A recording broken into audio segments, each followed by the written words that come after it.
How do I change this? Hi, I'm live, apparently. And I have been for a few seconds. I don't know if that's true or not. I really don't. Um, but I need to check that I am actually like live. So, uh, can I? Uh, can I? Oh, okay. So it is working. It's just the little microphone thing down there isn't really showing me a volume of anything. That's good, isn't it? Welcome to Is This a Podcast episode 1? I thought I haven't really been on here for a while, and I've had a lot going on. There has been a lot going on that I would normally rant about. So I thought, well, rather than try and do all these separate videos that would just be a mammoth of a task, I would just come live and say hi and maybe start doing a podcast because it seems like everyone is doing one at the minute. Like, I'm actually quite surprised that my mum hasn't got one on the go. It is very possible. I have also got the live chat going as well. If you would like to chat along at any time, feel free. But if you're watching this on a replay, I think you have to put it in the comments. I don't quite know how this works. YouTube has changed a lot recently. I logged on my computer for the first time in months because I've just been using my phone, and it was completely different to look at. So you know what I mean? I'm learning. I'm not. Anyway, I thought I would say hello to everyone. I hope everyone's evening is going great. Yeah. I wanted to address a few things that have happened on my channel more recently. And that is people asking me, where are you and what are you doing? And the truth is, hi, I'm here. I'm still alive ish.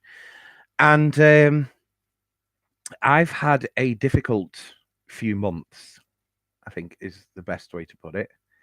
In that basically, so just before Christmas last year, I was really not well. I had like the flu, a cold. I don't know what it was. Hell on earth, basically. And that started on the Friday. Well, Thursday night, Friday morning. Over the weekend, we were going to go all up to my brother's and have Christmas there. I think he was going to come and pick me up on the Saturday, but I cancelled because I was just like, I'm too unwell, and basically my grandmother is going to be there. She's 91 years old, and I don't want to risk her getting this because this is hurting me basically. Like I got to the point I was coughing that much that my chest and my stomach actually hurt. Like it physically hurt to do anything, to cough, sneeze, talk, breathe, to sit up in bed, anything like that. It hurt. So Saturday night, I got a phone call from my grandmother, who I call Nana, and she was like, "Oh, you know, we'll come and get you tomorrow." And I was like, "I'm really not well." And she was like, "Yeah, but it's Christmas."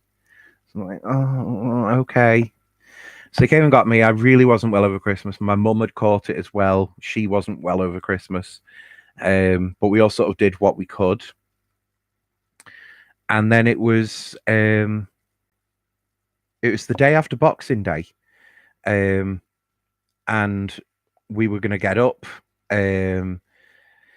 potter around for a bit. I was going to come home. My grandmother was going to stay over at my brother's because him and my mum were going to go out for the night. And my nan always loved being at my brother's anyway. And yeah, we ended up on that day. We woke up in the morning, quite early on in the morning. I think it was about like 6:30 or 7 or something like that. And all you can hear from the spare room is, and you're like, oh no, she's caught it. Oh God. Oh no, she's caught it. And yeah, I got dropped off home about 11ish because she got up. We made her a cup of tea, and she was sat there, and she looked so unwell. We were like, "This is cruel." So we said to her, "Go back to bed because you're really not well, and if you haven't slept properly, just get rest." So yeah, so she went back to bed, and I came home, and then um, for anyone who's watching who doesn't live in the UK, right? So we have for emergencies in the UK, you call 999, and that's like police, ambulance, and fire service, and Coast Guard, and a few others. And if it's a non-emergency for police and ambulance, there are different numbers. So I think it's 111, which is non-emergency for ambulance, and I think 101 is non-emergency for police. And they rang the non-emergency ambulance, and they went through all the details, all the standard questions, and everything like that. And they said, "Well, sorry, I'm just going to clean my camera. I think it's really bugging me." It's not even any better. But they said, because of your grandmother's age, we're going to send an ambulance anyway. It's probably nothing. It's probably just like a chest infection.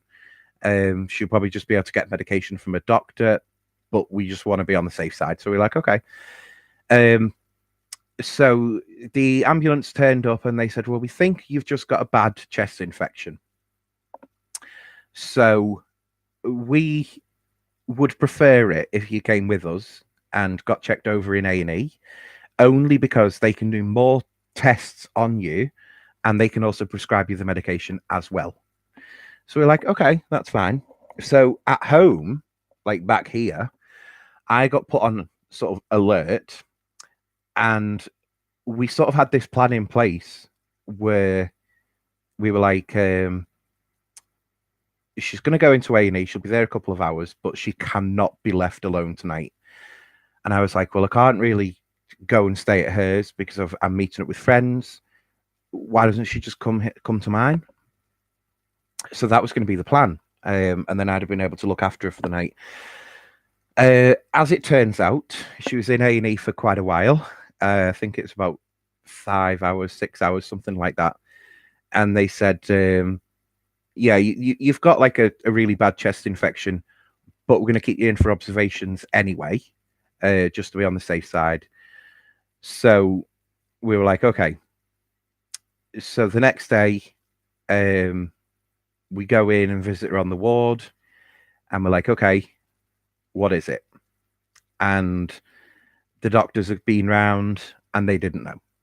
And then we went in the next day and we were like, okay, what is it? And they were like, it's pneumonia, but it's a deep-seated pneumonia. And basically, she's had it for a long time. Like, she's had it for a really long time. So that's what we're treating. And she will get better with it. It will improve, but obviously we've got to do all these antibiotics and everything like that. So basically, for now, she's staying in with us. So we're like, trust me, that's fine. And then she was in. She was in over New Year, all through January, until the 7th of February, which is when she passed away. And that's kind of shit. I was ridiculously close to her. She was the sort of person who, sorry, I can feel myself welling up again now because I'm talking about it. She was the sort of person who, if I saw a nice sunset, I know that she'd appreciate it. So I'd always ring her up and be like, "Oh, have you seen the sunset? It's amazing tonight." And yeah, now I can't do that. So missing her fucking just an unbelievable amount. I really am. So heartbroken. But I don't. I mean, this is more on a personal thing here, but I don't think it's quite hit me yet that she's gone. I think it will in time hit. But yeah, just not yet. Because I mean, okay, so she passed on the 7th. We were all there for her passing. We had country music on that she would have liked. You know, I had hold of her hand. My mum had hold of her. My brother had hold of her. We were all talking with her, you know, just saying, go now. It's okay. You know, thank you for everything. It's okay to go. It just, if there's a light, walk towards it. Just, you're okay. And she passed. But then from that happening, I mean, I say my world, pretty much like my mum's world, my brother's world, it just goes woof, and you have millions of things to do, like unfucking believable amounts of things to do. Because like we got told, one of the funny things was, so she passed on the Thursday, right? And so, you know, of course, she spent the weekend like, woo. It came to the Monday, and my mum rang the council, who are the landlords of where my grandmother was living, and, you know, explained the situation. You know, because my nana was a pensioner, she got her rent paid for. So we just wanted to see what their policies were, really. So we rang up and said, you know, this is what's happened. This is the situation as it stands. What do we do? And so they came back to us after a few minutes and said, well, you can have the flat for up to a month, but we only pay rent up until the first Monday after they've passed. So we're like, right. So basically, we can have it for a month, but we have to pay the full whack of rent. And they were like, yeah. So we're like, okay, that's not going to happen. So we came up with this idea, and we were like, right, do you know what? Just empty the place, get everything moved, sort it out later. So we just absolutely blitzed the flat. I mean, every day we were there. Every day you're taking stuff down to the bins, you're filling up someone's car, you're going, Auntie so-and-so will have that. That can go to the charity shop. You're getting stuff sorted. And then it came to the following Friday, and we'd finished.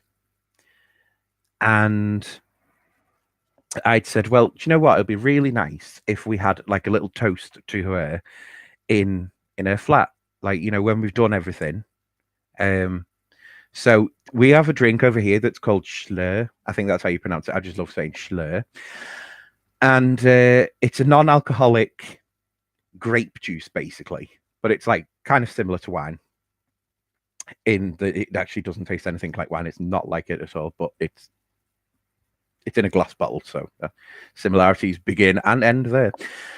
And we brought up these plastic cups, and we had a toast to her, and we said our final farewells to the flat and everything like that. And that was fine. And then we come out, you lock the door, and we went down to the car park, and we turned round, because every time that we've been at that flat, she's been there at the window waving goodbye to us. And when you've done everything and you have a moment to sort of stand there and just go, it hits home. It really, that's not an orb. I saw that floating across. That was a bit of dust because I actually saw it in person. And that's when we had a really good cry then, all of us, because, you know, from the moment that she passed, you're on it. You've got loads to do. And that was a moment when we didn't have loads to do. Over the next week, we got the plans in place for her funeral. I don't know why. I do know why. I know exactly why. But organising the funeral, because we had been open with my grandmother about this, and we'd said, there is going to be a time. What do you want? And she'd said, just music I'd like. I think she named some of the songs. I can't even remember. But we'd said like, how expensive like coffins are. And she would literally just sit there and go, get the cheapest. Like, I'm not going to be in it for long. Just get the cheapest. It doesn't matter. So you've sort of got that in your mind when you're in the office, and the woman's going, okay, well, do you want this? Would you like that? And you working through all this cost of everything. And yeah, that was, it was difficult, but it wasn't upsetting. I had said to my nana a while ago that at her funeral I would give a speech. I was kind of naive to say that, thinking back now, because I'm used to, like, with my past, I'm used to being on a stage in front of hundreds of people, doing party dances, party games, karaoke, whatever. Like, I'm used to that. And the only alternative, or the only different thing that I've done to that, is when I hosted this movie screening opening thing in Manchester for Gay Pride, and I was the host of that. And I'd organised the whole thing, and I'd been that busy and that involved in it that when I got handed the radio mic, the people that were sat in the theatre looking at me, and I didn't know what to say. And I love doing that in my career. Well, did love doing it in my career.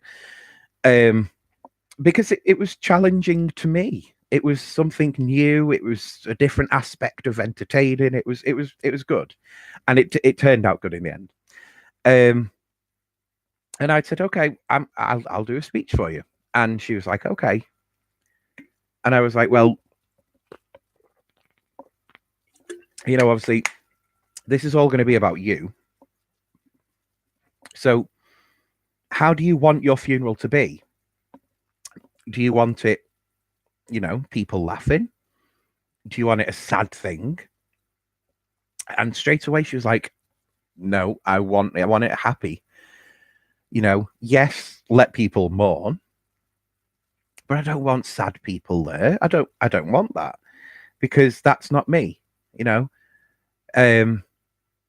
and yeah, so it was a couple of days before the funeral, and we'd met with what they call a celebrant. God, it is dusty in here, isn't it?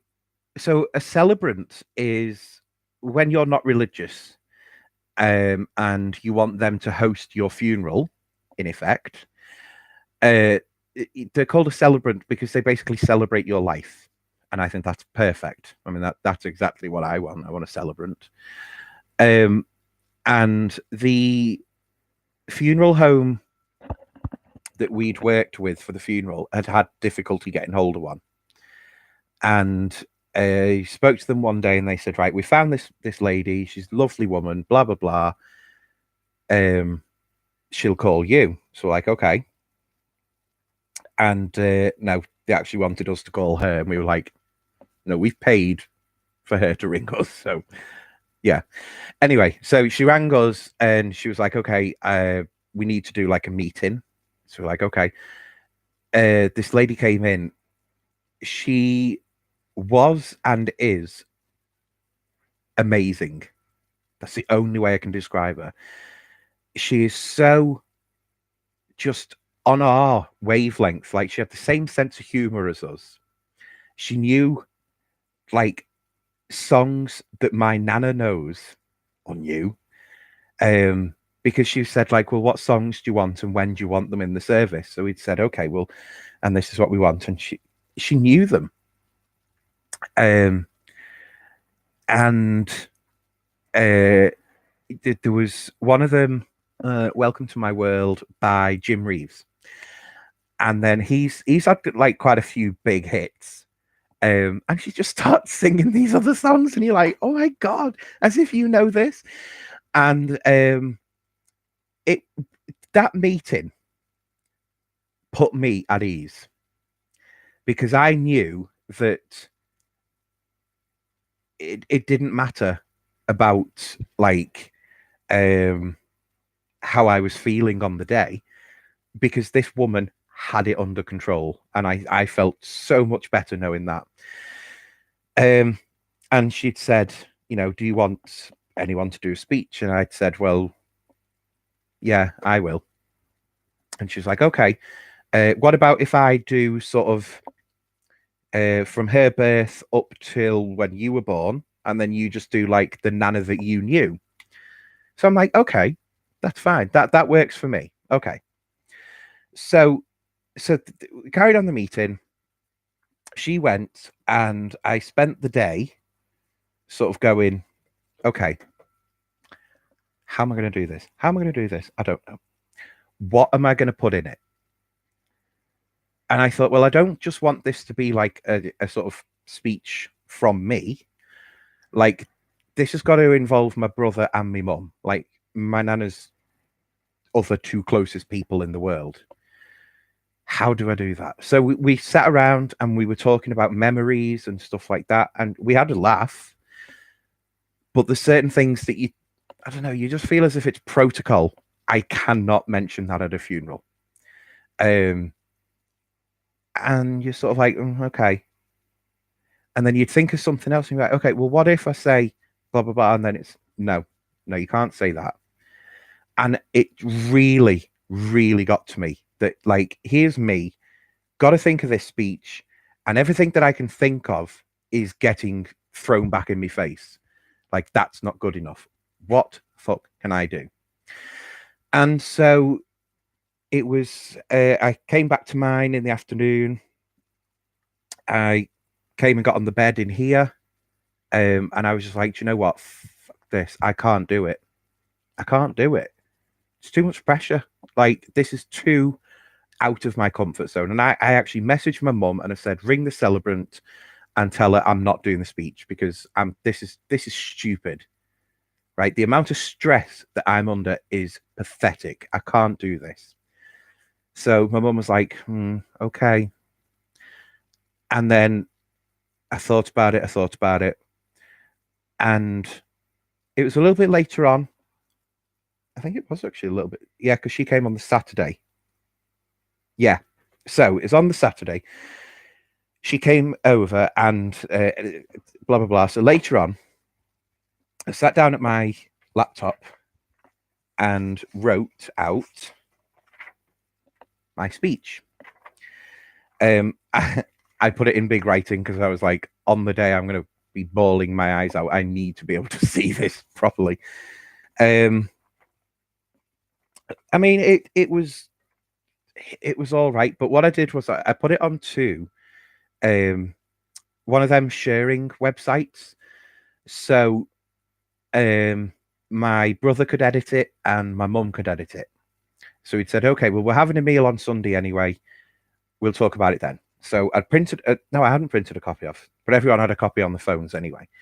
So we'd actually gone to a pub to book it for the wake, for after the funeral, and yeah, we were sat in there. We were having a meal, and we're like, okay, these are the edits that we want to do, and that sort of thing. And we went through it all, and I sort of came back, and I was looking at it, and I'm going,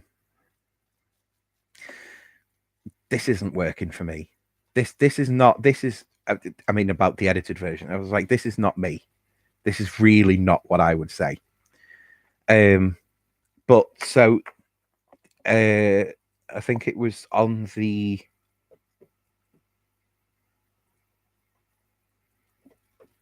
think it was on the Tuesday.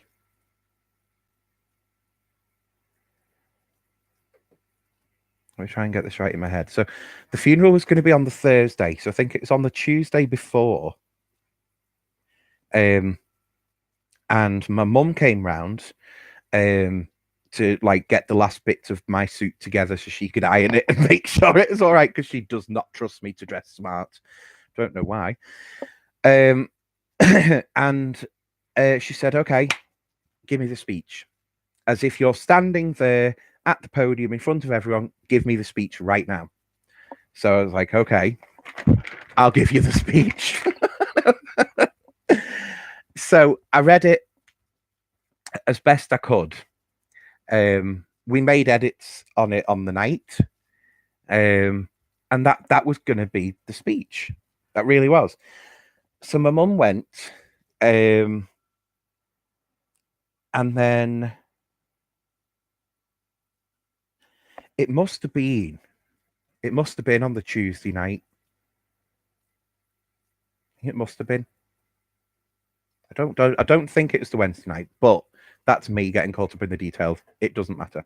What matters is basically on the Tuesday or the Wednesday night, I got on the bed and I had nothing to do. Believe it or not. The funeral was arranged. The flat was cleared. We'd got the death certificate sorted. We'd informed as many people as we could. We'd, sorted out the wake, sorted out the food, sorted out this, sorted out that. It's a lot to do, but we'd got there. So I lay on the bed and I just thought, this is horrible, because all I want to do is talk to my nana. That's all I want to do. So I got my phone out, and on Facebook, I wrote a letter to my nana. Off the top of my head, I can't even remember what it said.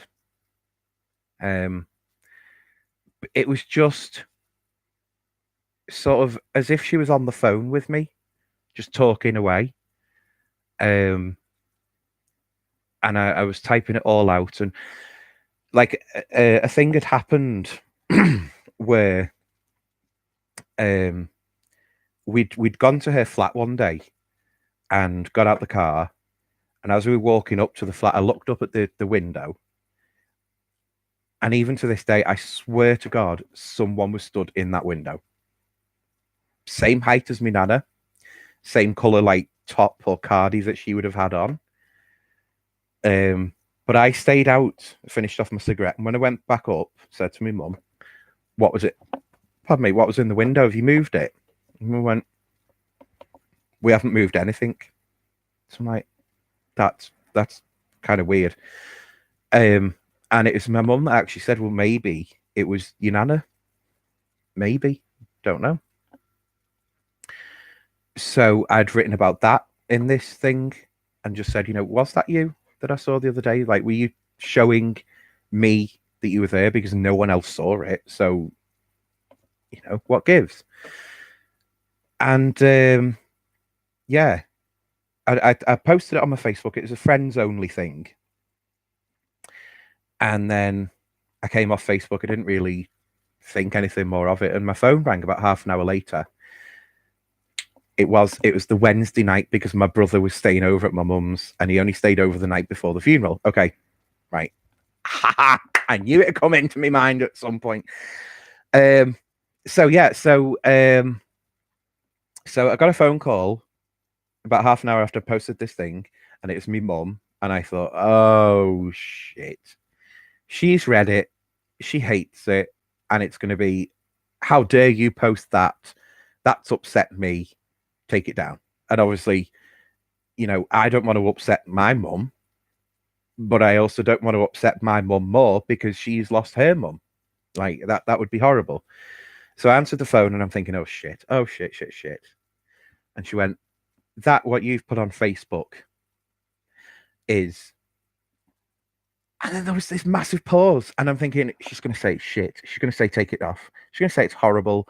And she just went, perfect. And I was like, hello, what? She went, that is perfect. Me and Sean have just read it. She said, a pair of us are in tears. She said, but we don't want you to read that speech at the funeral. We want you to read that. And I would like it if you would print me off a copy as well, because that is beautiful what you've written. So I was like, wait, hello, have you dialed right? Like, what, me? And yes, I actually ended up reading a Facebook status at the funeral. That sounds really bizarre, doesn't it? It's a sign of the modern day times. And I ended up doing that. But all the time, like afterwards, people come up to you and they're like, "You did really well. That's a beautiful speech." And I'm like, "But it isn't a speech.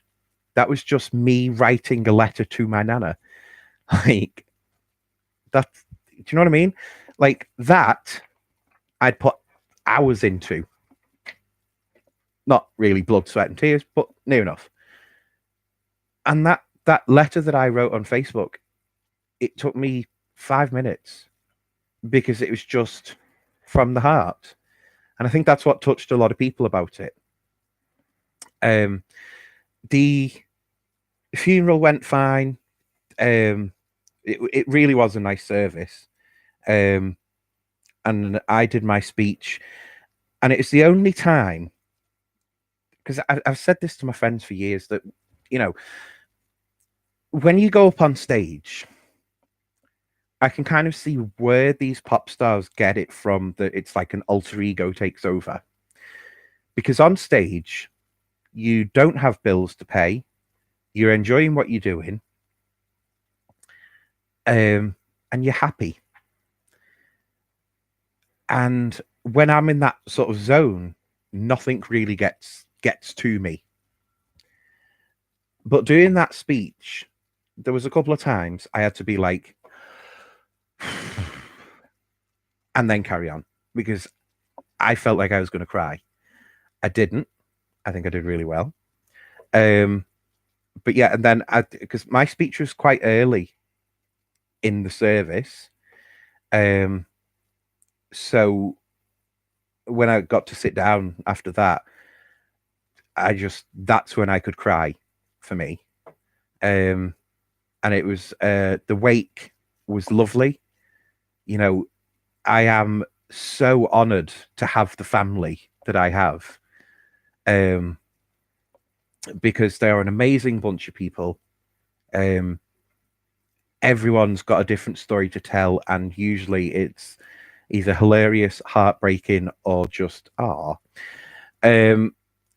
but and whenever the family get together, we always say we should do this more often, but not at a funeral.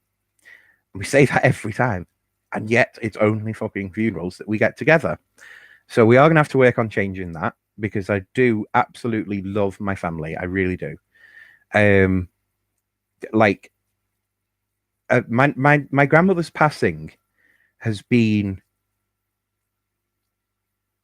just, it has been life changing. It has already.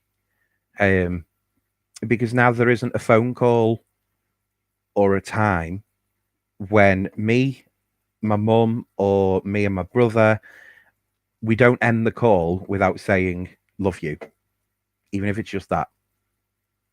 But we always make sure now that we say it. And I think that's lovely. If that's like a legacy that my grandmother has left behind, she would be made up with that. She really would. But I mean, the thing about her passing is that, yes, it's sad for us, really sad for us. But when you've been going to hospital and you're watching the deterioration of a person, or deterioration, I don't know how you say that word now. But when you're watching it and it comes, to the time, it's the best thing for them. It really is. And I never thought I'd be able to say that about anyone. But it was the best thing for her. No more suffering, no more being pumped full of drugs 24 hours a day. Just, do you know what I mean? So yeah, it's sad on that front. But even after they'd withdrawn what they call active care, my nana was still doing things that made us laugh, smile, cry. Like she was still able to do. Like one of my best memories of when they'd removed the active care was I was sat at the bottom of the bed. There was like aunties and my mum and my brother and everyone was all sat round, and we'd been sat there for days. And we were like, and when the silence just kicks in, and I was like, okay, where's my phone? I'll play some music. So my grandmother's favorite song is, and you can go and play it on YouTube if you want, you're more than welcome to. It's by Jim Reeves, and it's called Marie Elena. We always say it quite fast, so people think it's Marie Elena, but it's not. It's Marie Elena. My nana absolutely loved that song. To her, it was amazing. So I played the song, and my nana was lying in the bed, sort of not with it at all. She had the oxygen mask on, covered her head to toe in blankets, trying to keep her warm and everything. Played the song, and I'm sort of sat there with my arms on the end of the bed. And then I'm like, I can see something moving. So I've looked down, and there's her feet in front of me. And just like that, she's going to the beat of the song.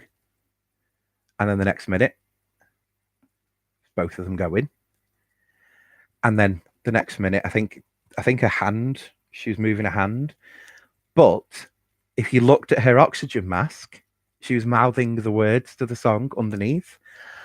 Oh my God. It was one of them moments where you're happy, but you want to cry. You really do want to cry. Funny moments. One of them, I really shouldn't tell you this, but it is really funny.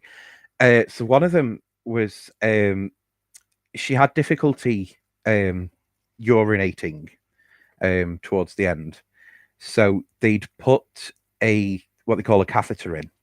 And a catheter is something that kind of the same on men and women. It goes up your wee hole, they inflate a balloon, and it just allows the free flow of any fluids that are up there. And they'd put one in. She'd taken it out. We don't know why, and it must have hurt. And then we went in the next day, and the nurse had said, basically she pulled it out overnight. There could be damage, so we're not going to put it back in because it's, is it worth it? Is it just going to cause more pain and that sort of thing? So while we were there, whenever her painkillers wore off, she would start mumbling to us. And on this particular day, can't remember what day it was, she's saying about she wanted to go to the toilet. And we were like, just go to the toilet. Like you've got your bedding is waterproof. Just go. It's fine. She goes, can't go. And we're like, you can go. Just relax. Let yourself go. Just can't go. And this carried on for ages. And then she'd had more painkillers. And then we're all sat round, and we found out that like the painkillers would last for like 4 hours, and then she'd start coming back round again. And again, for some reason, I was sat at the end of the bed. My mum sat on the side and stroking her hand, and my nana was starting to come back round. And my nana starts going, I want to go. I want to go. Well, my mum, for some reason, just not clicking with it. And she's going, it's okay, mum. You can go. You can go to the other side. You can cross over. It's fine. And that's when I was like, Mum, I think she needs to go to the toilet. And that's when my mum was like, oh. So I mean, we still laugh about that. It's probably our sixth sense of humor, but shit like that's quite funny. And yeah, so we have funny things, we have sad things, a complete mix of feelings. But I sat down the other day to record a video to go onto this channel, which was going to talk about my grandmother and her passing and that sort of thing. And I wanted the video to sort of go into sort of with grief. You put pressure on yourself. I know it sounds really stupid, but you do. And I've spoken about this with quite a few people. And it's like, I don't know how you describe it. Everyone says to you, it's okay to cry. And don't get me wrong, it is okay to cry. But, and this sounds really weird, it's okay to not cry. Like, you can be at a funeral, like I was at my grandmother's funeral. After the service, went outside, and you know, the people, they come over, they give you a hug, they talk to you and everything like that. And you know, my mum, my brother would meet some people and they would be really upset altogether, and it was lovely. But I just wasn't upset. And you do sort of put a little bit of pressure on yourself going, I should be crying, but I'm not. And that's why that's the only reason that I say it's okay to not cry, because no one ever says that to you. Everyone says it's okay to cry. No one tells you it's okay to not cry as well. And yeah, grief is a weird thing to go through. It's horrible. But what I found in my experience was, and it's the same with my mum and my brother, we referred to it as waves. And a wave is exactly like it says. You would be fine 1 minute, the next minute, whole world's broken, you're crying. The next minute, the wave's gone, and you can be laughing about something.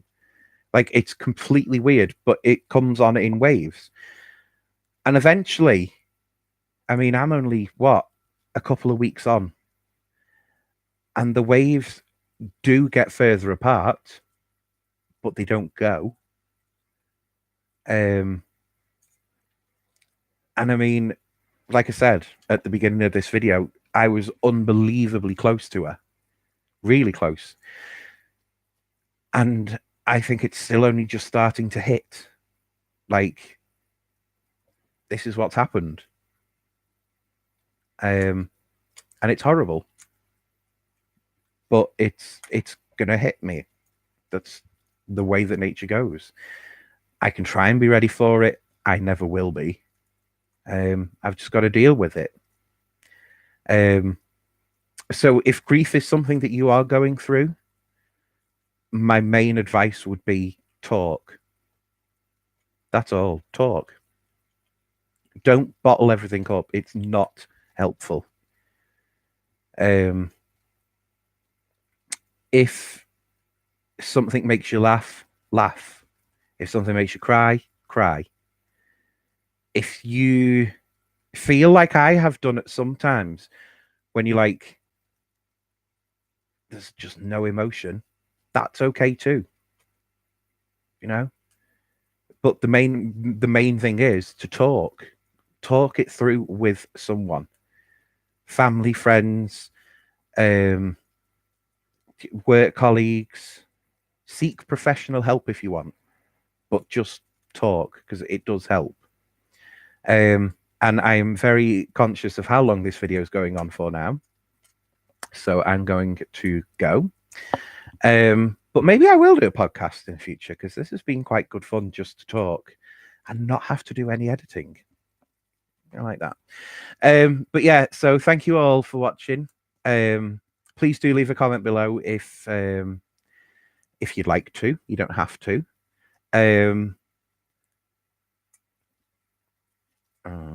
Let me know if you actually would like to see this turn into a podcast because I think that could be quite good fun. We'll see. Anyway, thank you all, and I will see you soon.